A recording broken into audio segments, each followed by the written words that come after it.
Okay, this is a question about oscilloscopes from a couple of years ago. We're just going to work our way through it. So this is the first part of the question. It tells us that an oscilloscope is used to investigate voltage sources, which we should already know.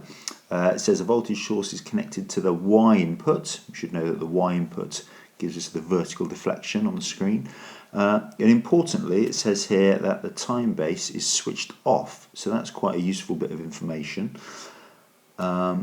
And it shows us that the diagram here shows the screen of the oscilloscope when the Y input is not connected to a voltage source. So obviously it's not connected to a source, so there's no Y deflection. The time base is off, so there's no deflection in that direction. The next bit of the question tells us that when a 1.5 volt cell is connected to the input, then this is the deflection. So we should be looking at that thinking, okay, well 1.5 volts and it's gone up 3 little squares. So before they even asked us any question, we should be realizing that each division is 0.5 volts. Okay, so it's 0.5 volts per division in the Y direction. So this is actually the first bit of the question. So it says, on the grid below, show the appearance on the screen if the Y input is connected to 2.5 volts DC supply. Well, we know that each division represents half a volt, so we should be thinking that going up 5 volts should get us the right answer. So 1, 2, 3, 4, 5, put a little dot there. Oh, not a very good shot there. There we go, somewhere like that. And that'll give us the right answer. So it's 2.5 volts because each division represents half a volt, so half, 1, 1.5, 2, 2.5 volts. The next part of the question tells us that we've now got an AC voltage supply attached to the oscilloscope and the trace is below, so we can see that it goes above and below that central line. And the question says, explain why a vertical line is now seen on the screen.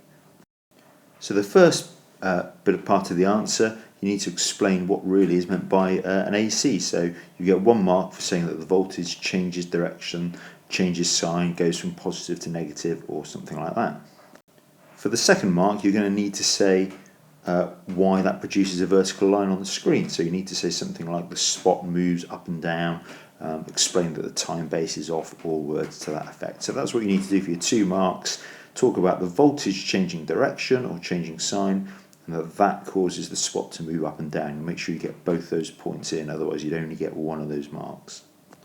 Before we leave this screen, we'll have another quick look at the diagram, because we notice that the peak voltage there, it's gone up 4 little squares. Remember that each square was half a volt, 0.5 volts.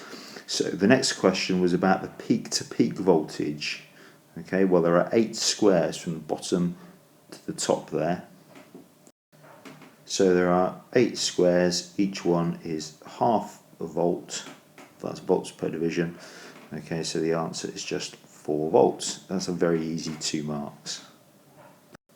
The last part of the question asks us to calculate the root mean square voltage of the supply. Well, the root mean square voltage is going to be the peak voltage divided by root 2. Well, if the peak to peak was 4 volts, the peak voltage is 2, so we divide that by root 2 and we get the answer 1.4 volts. Okay, so 7 marks for that question. Not a bad question. If something like that came up, you've got to be quite happy. Just some basic stuff about peak to peak and root mean square. You've got to make sure you know those terms and what they mean and how they're represented on an oscilloscope screen.